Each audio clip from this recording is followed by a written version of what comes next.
언어는 사회와 함께 진화합니다. 시대의 흐름 속에서 어떤 단어는 더 강한 의미를 갖게 되고요. 어떤 단어는 조용히 사라지기도 하는데요. 요즘 양심이라는 말 여러분 얼마나 자주 쓰고 들으세요? 조선왕조실록에는요. 이 양심이라는 단어가 2067번, 2067번 등장한답니다. 근데 왜 우리는 요즘 이 단어를 이렇게 잘 쓰지 않을까요? 어쩌면 우리는 점점 양심이 사라진 세상에 익숙해져 가고 있는 건 아닐까요? 특히 요즘 정치권 보면 더더 그렇다. 이런 분들 많은데요. 오늘 화제의 인터뷰 양심이라는 키워드를 전면에 꺼낸 생태학자가 있습니다. 이화여대 최재천 교수 만나보죠. 최 교수님 어서 네. 오십시오. 안녕하세요. 아니 제가 교수님하고 뭐 인터뷰를 여러 번 했는데 네. 양심이라는 주제로 얘기하는 날이 올지는 몰랐습니다. 저도 몰랐습니다. 우리 뭐 코로나 이런 얘기하고 네. 진화 뭐 동물 이런 얘기하느냐고 만났었는데 네. 아니 도대체 뭐 동물, 진화, 생태하고 양심하고 무슨 상관입니까? 글쎄요. 뭐 상관없을지도 모르죠.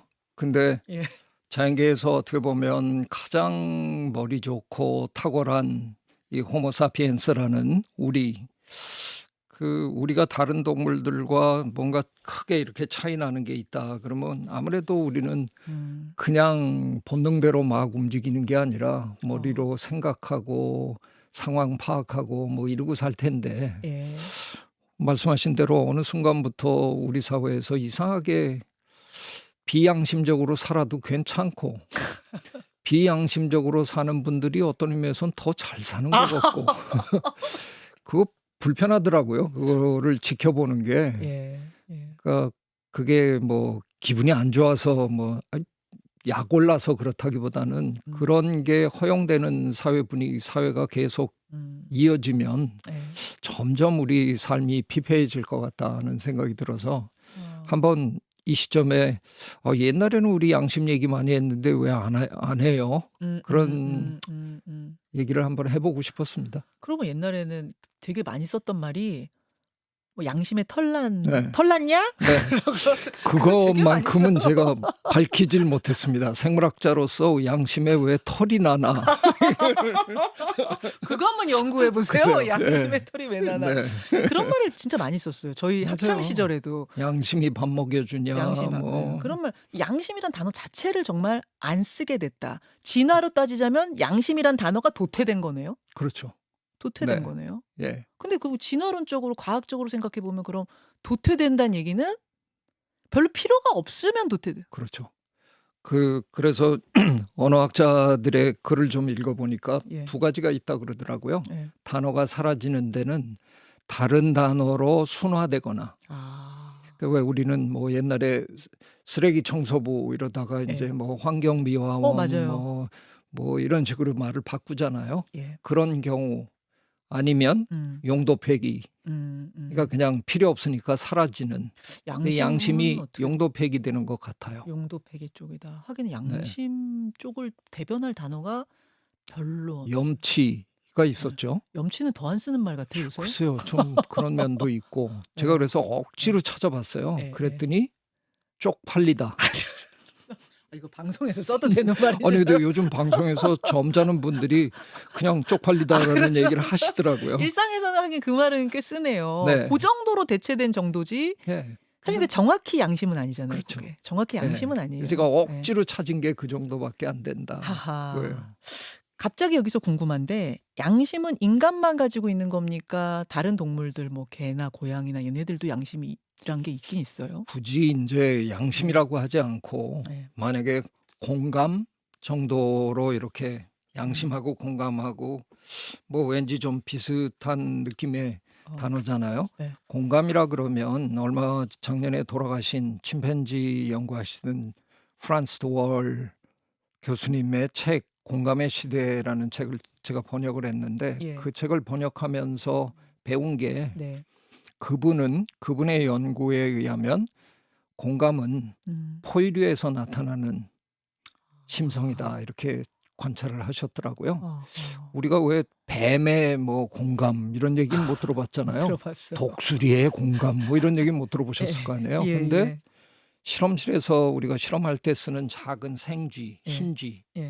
그 흰쥐를 가지고 재밌는 실험을 한 분이 있어요. 5마리를 한 통에다 넣고 먹이를 주고 키우다가 한 마리씩 한 통씩에 넣고 그중에 한 마리에게만 먹이를 주면 예. 한동안 먹다가 옆에 자기 친구들이 배고파서 신음소리를 내는 걸 들으면 예. 안 먹어요. 어. 얘도. 그러니까 어. 그런 공감 능력이 얘도 양심이 그 있네. 요만한 그러니까 아마도 프란스 월 교수의 주장으로는 아마도 포유류가 진화하면서 생겨난 심성이 아니겠느냐. 그러네요. 그 얘기는 우리는 모두 타고났다는 거죠. 아하. 그런데 살면서 자꾸 무뎌지는 거죠. 그렇게 되는 거군요. 네. 그렇게 되는 거군요. 책에 이런 구절이 있더라고요. 나는 솔직히 비겁한 사람이다. 네. 신혼 시절에 아내한테 비겁하다는 꾸지람을 많이 들었다. 네. 왜 그런가 보니까 엄한 아버지 밑에서 자라가지고 사과하기를 내가 꺼리게 된 것 같다. 뭐 이런 말씀을 하셨는데 그런데 어느 날 내가 되게 용감한 게 양심적인 일을 하게 됐다 하면서 저도 깜짝 놀라요. 내가 왜 했지? 아니, 어떤 사례들이 기억나시는 거예요? 아니 그러니까 저 호주제 폐지하는데 끼어들어가지고 뭐 그래서 큰 일을 한 것처럼 올해의 여성운동상도 받아보고 4대강 반대하다가 이제 MB 대통령님한테 많이 혼나고 아하. 뭐 하여간 저 제돌이 돌고래 예, 예. 풀어주는 일 하면서 예. 제가 온갖 저 비난도 받고 뭐 그런 게 생각하면 저 같은 사람이 할 일이 아니거든요. 저는 피하고 싶고 보통 숨어요. 안 하려고. 근데 돌이켜 보니까 제가 몇 번 용감한 짓을 했더라고요. 그 용감한 짓, 그러니까 양심 있는 일을 하기 위해서는 용기를 내야 되는 순간들이 특히 사회에서는 있기 마련인데 그렇게 했을 때 그게 다른 양심과 통해서 받아들여지는 경우도 있고 좌절되는 경우도 있단 말이죠. 네. 일단 받아들여진 경우들도 있었어요. 네, 어땠습니까? 뭐 예를 들어서 제돌이 풀어준 그 일은 예. 어떻게 보면 대한민국 사회에서 우리 역사에서 우리가 잡은 야생동물을 우리 돈을 들여서 그분의 고향으로 정중히 다시 모셔드린 최초의 케이스였거든요. 아하. 그러면서 우리 사회의 동물에 대한 이런 관심, 관점 이런 게 저는 뭐 획기적으로 이렇게 달라지는 그 역사적인 사건이었다고 생각해요. 그게 제가 뭐 잘해서 이런 것보다도 그 사건 자체가 그런 의미를 이제 갖게 된 거죠. 환경운동도 많이 하셨잖아요. 지금 뭐 제도리 얘기도 그렇습니다만 네. 그런 걸 하면서도 부딪힐 일이 많은데 결국 그럴 때는 어떤 지도자, 리더의 결단, 리더의 양심 이런 게 굉장히 중요하잖아요. 네. 굉장히 안 좋은 이야기만 우리가 많이 했는데 우리 사회 양심에 대해 좋은 사례들은 없었습니까? 그 김대중 대통령님이 예. 동강댐 그 만드는 걸 이제 허용하셨어요. 근데 그 하는 과정이 굉장히 흥미로웠어요. 저한테는. 건교부 장관과 환경부 장관을 두 분을 데려다 놓고 네. 양자 대담을 시켜놓고 지켜보시고 이제 건교부 손을 들어주신 거예요. 그래서 제가 그때 신문에 글을 썼어요. 참 저 바람직한 일을 하셨다. 근데 선수기용이 좀 잘못되셨다. 건교부 장관님은 대개의 경우 건교부에서 그 잔뼈가 굵은 사람이 장관이 되시는데 네. 환경부 장관은 거의 늘 낙하산이다.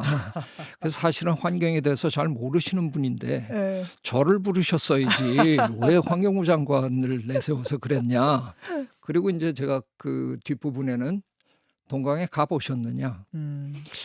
아마 안 가보셨을 것 같은데 한번 가서 그 아름다운 강을 보시고 다시 마음을 정해주시면 안 되냐. 그리고 제가 가실 때 손주들하고 같이 가주셨으면 좋겠습니다라고 예. 썼어요. 예. 그 손주들은 보나마나 그 내려다보면서 얼마나 아름다워요. 그 한반도처럼 그렇죠. 생긴 그 굽이치는 그 강물을 보면서 너무 예뻐요. 할아버지 여기 너무 좋아요. 뭐 이럴 텐데 야 근데 미안하다. 할아버지가 이제 여기 댐을 만들어 가지고 니네는 앞으로 이 강 못 볼 거야. 그렇게 말씀하실 수 있으신지 아. 그런 식으로 제가 편지 글을 형태의 쓰셨어요. 시론을 썼는데 네. 며칠 후에 예. 그게 그냥 삽질하기 직전이었거든요. 예. 근데 백지화 시켜 주셨어요. 아. 그때 참 이게 이제 그것도 어떻게 보면 음. 큰 의미의 양심, 아. 그러니까 대통령님의 양심에 제가 호소를 한 거죠. 그러니까 우리 네. 사회 지도층, 특히 권력자들 양심이 살아 있으면 그 사회가 건강하게 가는 거고, 그것이 무너지면 상당히 사회가 혼란스러워질 가능성이 큰. 그래서 그렇겠죠. 리더들의 사회 지도층의 양심이란 게 굉장히 중요한데, 최근에 우리 사회에서는 참 양심 없다. TV 보면서 뉴스 보면서 이런 말이 많이 나와요. 네. 요즘 세상은 어떻게 보십니까? 그 양심이 한자로 쓰면 어질 양자잖아요. 예. 그러니까 우리 이제 동양에서 생각하는 양심은 어진 마음이에요. 예. 근데 서양 사람들의 양심은 영어로 conscience라고 그러는데 그 conscience가 이제 그리스어에서 온 건데 conscio라는 단어에서 온 거거든요. 그러니까 conscience는 con하고 science가 붙은 단어잖아요. 예. science만 떼보면 그게 science예요. 아하. 정확하게 스펠링이 똑같은. 아, 그래요. 그러니까 과학, 지식, 탐구 뭐 이런 거죠. 음. 근데 con은 함께라는 뜻이니까 함께 아는 지식, 함께 공유하는 뭐 어떤 기준 뭐 이런 거예요. 예. 예. 서양의 양심의 그거는 약간은 법적인 양심. 아. 그러니까 서양 사람들은 법을 잘 지키는 걸로 우리가 대충 이해하잖아요. 그렇죠. 그러니까 근데 그 사람들은 어떻게 보면 법만 지키면 음. 난 양심적으로 산 거야. 거기까지죠. 근데 우리 동양의 양심은 제가 판단하기에는 그 이상이에요. 법을 지키고도 내 마음이 불편하면 참 이게 좀 그렇네. 예. 근데 요즘 우리 뭐 정치인이나 사회적으로 이렇게 힘 있는 분들의 양심은 네. 너무 그 법 언저리에서만 그냥 노는 것 같아요. 법 언저리에서만 노는 네, 거니까. 그러니까 법적으로 안 걸릴 정도에서 했으면 아하. 본인이 했다고 생각하면 예. 너 뭐 내가 뭐 잘못했는데 거의 그런 음. 수준인 것 같아서 음. 에이 근데 정확하게 법을 지켜주셨으면 뭐 사실 뭐 그 정도면 했으면 다행인데 사실은 안 지키시면서도 마치 그 정도는 내가 하는 것처럼 얘기하시는 걸 참 많이 들으면서 이게 양심이라는 단어가 우리 아하. 일상에서 사라지면서 저분들의 그 심성이 네. 황폐해졌구나 하는 생각이 많이 들죠. 지금 법꾸라지들한테 일침 가하신 거군요. 정치권의 법꾸라지들. 맞죠? 다 그래요. 꼭 그런 분들만 그런 게 아니라 너무 많은 분들이 지금 계엄 이야기를 안 할 수가 없는데 사실 네. 12월 3일 이후에 우리 사회는 큰 논란, 사상 초유의 일을 겪으면서 큰 논란을 겪고 있습니다. 그거 보면서도 비슷한 느낌을 좀 받으신 거예요?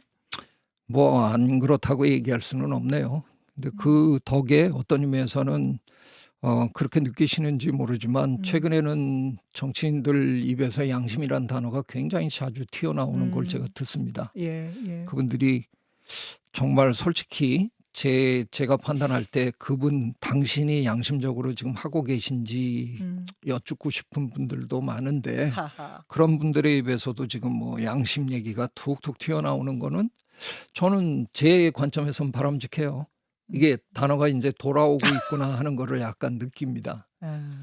그동안은 전혀 그 단어가 들리지 않았는데 이런 어떻게 보면 어처구니 없는 사건으로 인해서 어쩌면 급작스럽게 양심이란 단어가 되돌아오고 있는지도 모르겠다. 오히려. 이게 이제 되먹임 작용을 할 거 아니에요.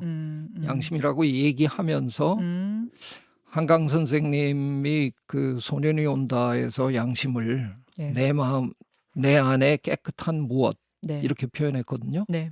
저는 꺼지지 않는 촛불 뭐 이렇게 표현을 해봤는데 네.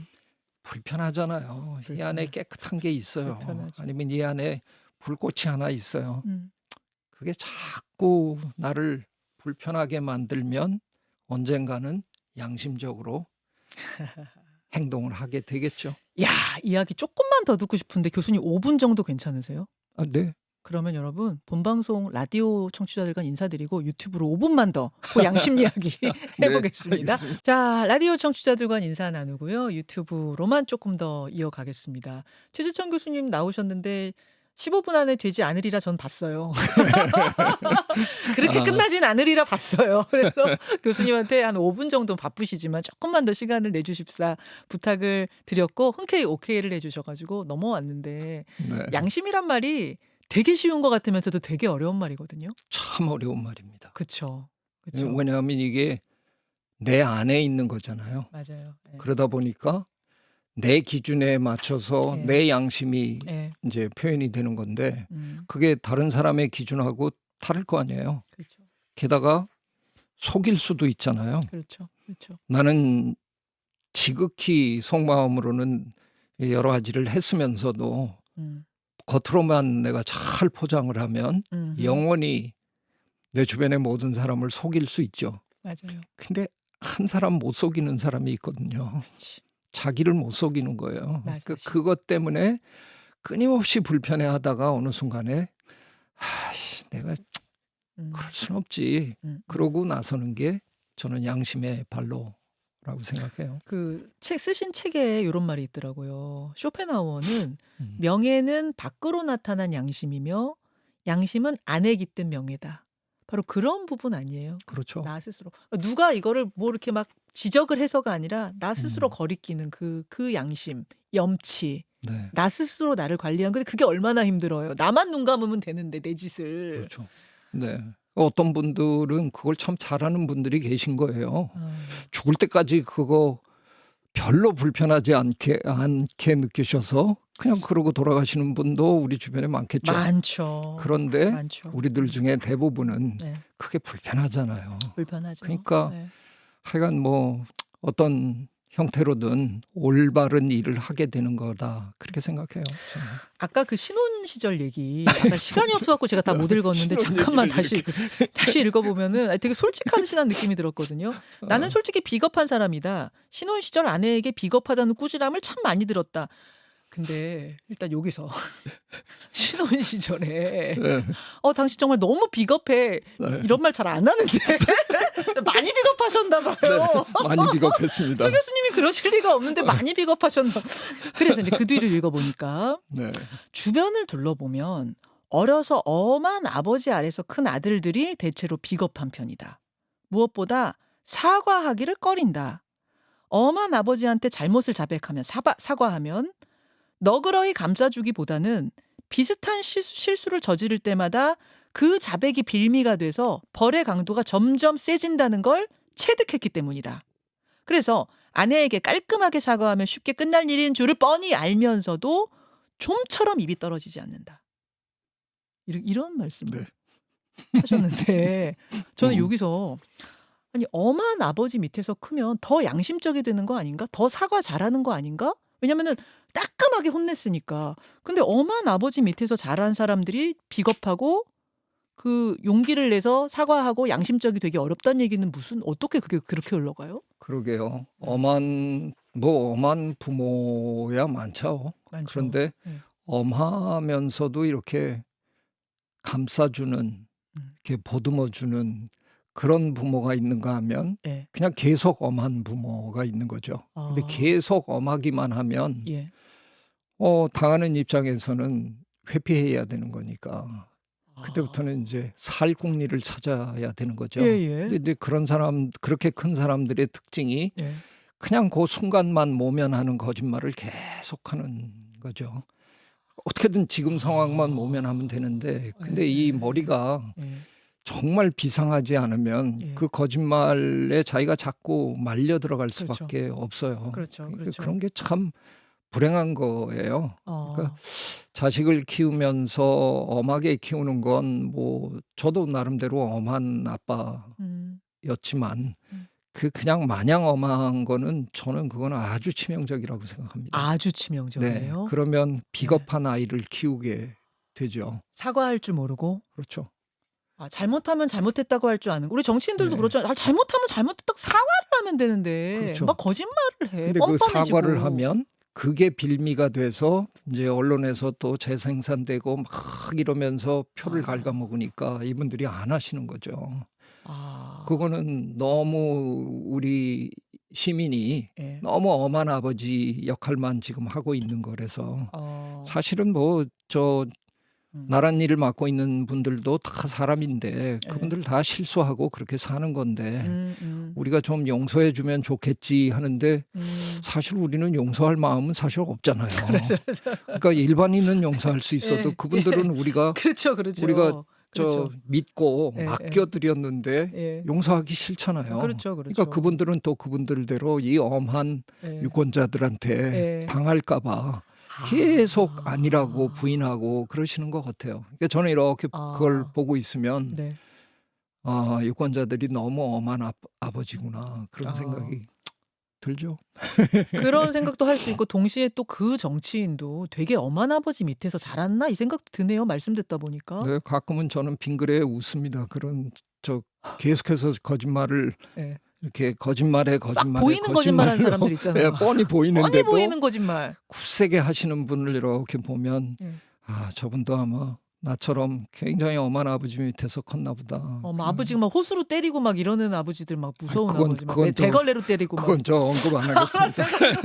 아 제가 그냥 언뜻 생각난 게 그런 아버지들이 옛날에는 많이 계셨어요. 선생님들 네. 중에도 "대걸레 가져와." 이래 가지고 때리는 분들도 요즘은 뭐 그런 분 안 계시지만 예전에는 중고등학교 교실에서 특히 남학교에서 덜어 있었거든요. 선생님들은 잘 되라고 그러신 거지만 너무 엄하다 보면은 그게 또 너무 엄한 부모들 그게 오히려 아이를 사과 안 하는 아이, 거짓말하는 아이, 비겁한 아이로 만들 수 있다. 제가 네.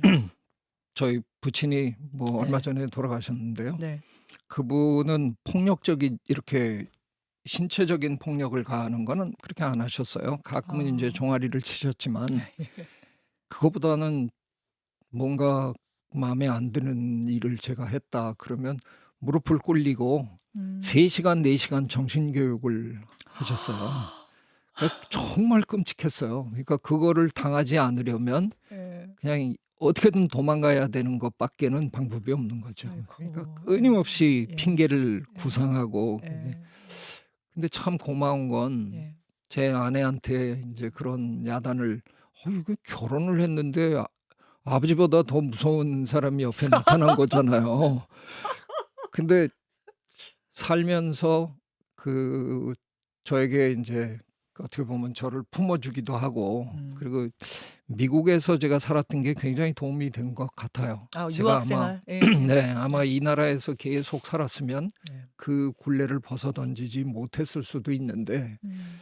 미국에서 전혀 다른 환경에서 이제 살아가면서 그야말로 제 과거를 아무도 모르는 그런 데서 예. 점점 제가 예. 하는 일이 인정을 받기 시작하고 하니까 당당해지더라고요. 그래서 귀국해서 이제 대학 교수가 돼서 돌아와 갖고 그 살면서 어느 날 문득 저 자신을 들여다보면서 아, 많이 씻었구나 하는 생각을 하고 굉장히 뿌듯했어요. 아. 네. 뭐 지금도 비겁하죠. 근데 옛날에 비하면 제가 이 얘기를 꺼낸 이유는 뭐냐면 지금 부모님들 되게 많이 듣고 계시거든요. 자녀 네. 키우는 부모들이 많이 듣고 계시는데 물론 다 잘 되라고 하는 얘긴데 그렇죠. 잘 되라고 엄한 거고 뭐 잘 되라고 때리는 거고 뭐 채찍 드는 건데 호수 들고 그러는 거 너무 엄하게만 하면 네. 그것이 오히려 아이를 사과 못하는 사과할 용기 없는 나약한 아이로 키울 수 있다. 저는 그렇게 생각합니다. 예. 네, 때로는 출구를 열어줘야 모르는 척 조금 음. 열어주시고 음. 그 출구 바깥에서 모르는 척 만나서 끌어안아 주시고 예, 예. 그러셔야 될 거예요. 그리고 그것이 바로 이제 양심의 문제와도 또 비겁하면 양심적이기 어려우니까 그렇죠. 용기 있어야 양심이 있는 거니까 맞습니다. 이렇게 되는 거다라는 그런 설명. 좋았습니다. 그래서 이제 요 얘기는 마지막으로 해야 될 수밖에 없는 게 그럼 우리 사회가 지금 양심이 이렇게 사라져가고 있고 양심이라는 것이 진화론 쪽으로 도태되고 있는 사회에서 다시 양심을 회복하려면 뭘 어떻게 해야 되나? 개인은 어떻게 해야 되고 사회는 어떻게 해야 하는가? 어떻게 해야 돼요? 아유, 그게 어디 뭐 일단 그게 고무술을 들면 안 돼요. 대걸레 드시면 안 되는 것부터. 그게 어디 똑부러지는 언어 네. 그냥 비결이 어디 있겠습니까마는 저는 지난 우리가 코로나를 겪으면서 상당히 우리 사회가 뭐 그걸 양심적이라고 표현해야 되는지는 모르지만 우리 사회가 굉장히 성숙해가는 걸 우리 모두가 다 느꼈었잖아요. 예. 그래서 우리들 중 상당수가 저를 포함해서 음. 국뽕이 돼가지고 막 맞아요. 그냥 응? K 이야 방역 뭐 이런 거. 우리가 이런 맞아요. 사람들이었어. 우리는 이래. 서로 배려하고 네. 서로 아껴주고 이런 것들이 생겼었거든요. 음. 제가 코로나19 일상회복 지원위원회 위원장을 맡았던 그 결정적인 이유는 제가 무슨 뭐 방역 전문가도 아니고 근데 그게 지원 그 일상 회복을 지원하는 위원회니까 예. 제가 여기도 나와서 그런 얘기를 했잖아요. 제 그 판단에 의하면 언제쯤 끝날 거다 하는 걸 그걸 맞췄다고 이제 저를 체스트라다무스라고 하셨는데 맞아요, 맞아요. 그게 끝나는 무렵쯤에서 정말 일상으로 돌아갈 때 이 새롭게 발견한 우리 스스로의 그런 뿌듯함 이런 걸 잘 표현하면 우리 사회가 굉장히 다른 사회, 훌륭한 선진 사회가 될 수 있지 않을까. 그래서 그 일을 맡았었는데 그게 뭐 그냥 그 정권이 딱 그 무렵에 교체가 되면서 그냥 뭐 속수무책으로 저는 손을 털어야 됐던 그게 많이 아쉬웠어요. 예. 그런 것들이 이어지면서 사회는 하루아침에 이렇게 확 변하는 게 아니라 스스로 자기들이 하는 일을 스스로 돌아보면서 우리 괜찮네 이러면서 기분이 좋으니까 그런 일을 더 하게 되고 그런 일을 하는 사람들과 함께 지내고 뭐 이러면서 사회가 그치. 변하는 걸 거 그렇지. 아니에요. 맞아요. 예. 근데 그런 계기를 우리가 놓쳤다는 게 굉장히 좀 아쉽고요. 그다음에는 그런 거를 만들어내는 게 이게 뭐 한두 가지 해서 될 일은 분명히 아니겠지만 네. 적어도 제가 이런 책을 쓰겠다고 마음먹은 건 단어라도 한번 되돌려 볼까? 그러니까 양심이라는 단어를 많은 사람들이 입에 올리기 시작하면 어쩔 수 없이 그게 그 화두가 되고 뭔가 양심적으로 살아야만 될 것 같은 그 마음속에 불편함 같은 걸 많은 사람들이 느끼기 시작하면 그러면 혹시 이게 시대를 관통하는 어떤 화두, 정신 이런 게 될 수는 없을까? 뭐 그건 제가 뭐 장담할 수는 없는 거죠. 근데 거기서부터 한번 출발해 보면 어떨까 싶었습니다. 요런 말을 하나 제가 읽어 드릴게요. 쓰신 책 여기 되게 멋있게 사진 찍으셨네요. 서로 상대를 적당히 두려워하는 상태가 서로에게 예의를 갖추며 평화를 유지하게 만든다. 우리 인간은 무슨 까닭인지 자꾸만 이러한 힘의 균형을 깨고 홀로 거머쥐려는 속내를 내보인다. 그러나 내가 그동안 관찰해온 자연은 그렇지 않다. 우리가 자연에서 제일 먼저 배울 게 있다면 이 약간의 비겁함이다. 도둑이 제발 저리는 법이다. 모두 수시로 제발 저리는 세상을 꿈꾼다. 양심과 명예가 살아 숨쉬는 그런 세상. 네. 도둑이 제발 저리는. 제발이 안 저려. 나쁜 짓을 하는데도. 비양심적인 일을 하는데도 도둑 제발 저리지 않은 그런 세상이 아닌 조금씩은 제발 저리고 뭔가 꺼리킨 걸 하면 불편함을 느끼는 세상이 되자. 네. 이거 되게 좋은 말씀이죠. 그렇습니다. 그래서 제가 그거를 맞아요. 사자성어로 하나 제가 만들었거든요. 상호 허겁이다. 근데 상호 허겁. 네, 서로 조금씩 네. 두려워하자는 뜻으로. 겁, 근데 요즘 여러분들이 그걸 가져다 쓰시더라고요. 상호 허겁. 제가 만든 사자성어인데. 그렇군요. 상호 허겁한 세상을 네. 꿈꾸며 최지원 교수님 오늘도 또 좋은 이야기. 우리가 한 번쯤 내 삶을 돌아볼 수 있는. 진짜 나는 어땠나? 아예 남 욕할 거 없고 나부터. 난 그렇죠. 어땠나? 네, 저 양심적이지 못합니다. 저도 양심적이지 못한 네. 어떤 적은 없는가를 돌아보게 하는 오늘 좋은 말씀 다시 한번 감사드리면서 저도 교수님과 함께 물러갈게요. 교수님 저쪽 보시면서 혹시 네. 보이세요? 저 화면 어디요? 보이세요? 모니터? 큰 모니터에 모니터가. 예, 저기 지금 제 얼굴 나오고 있는 모니터. 네. 교수님 잡아주신 네. 보이시는 저 모니터에 네. 많은 분들이 지금 보고 계시거든요. 아, 네. 한 3분만 골라주세요. 커피를 쏘시는 겁니다. 예. 그냥 저기 올라오신 분들. 예. 지금 올라가는 분들 중에 한 3분을 골라주시면은 자, 네. 조금 시차가 있어요. 예, 쭉 이름이 골라주시면은 예뻐서 수국이라는 분 고르고 싶고요. 어떤 분이요? 수국이라고 올라오는 수국님, 분이 예, 계신데요. 수국님 한 그리고 분, 아이비라는 각 아이니, 계시는 아이니, 아이비 아이비, 담장이라는 아, 뜻이죠. 아이비, 예, 영어로 예, 아이비라는 음, 닉네임을 가지신 분, 예. 그리고 러브라는 닉네임 가지신 분. 뭐라고 쓰셨어요, 그 러브님은? 모르겠어요. 모르겠어요. 잘 안 보여요. 그래서 거기다 4번을 그냥 막 고르는 중에. 알겠습니다. 예, 잘 고르셨어요. 막 잘 고르셨습니다. 네. 그 3분께 저희가 커피 쿠폰 보내드릴게요. 네. 그리고 교수님하고 저하고 같이 잡아주시고 우리 같이 인사하면서 네. 화면 보시면서 마지막 인사 짧게 하시겠어요? 우리 꿀단지들께? 네. 오랜만에 나오셨으니까. 뭐 저 오랜만에 여기 김현정의 뉴스에 나와서 정말 즐거웠고요. 악담하고 가겠습니다. 양심 때문에 불편하게 사시기를 진심으로 기원합니다. 불편하게 살아야지 오늘부터. 그러고 보니까 진짜 너무 편하게 살았어. 양심 없이. 이런 생각을 하시기 바랍니다, 여러분. 저도 같이 물러가고요. 금요일에 댓글쇼팀 밖에서 기다리고 있거든요. 금요일에 댓글쇼팀과 함께 편안한 금요일 아침 마무리하시기 바랍니다. 교수님 오늘 대단히 고맙습니다. 네, 고맙습니다. 건강하세요. 네. 김현정의 뉴스쇼는 시청자 여러분의 참여를 기다립니다. 구독과 좋아요, 댓글 잊지 않으셨죠? 알림 설정을 해두시면 평일 아침 7시 10분 실시간 라이브도 참여하실 수 있습니다.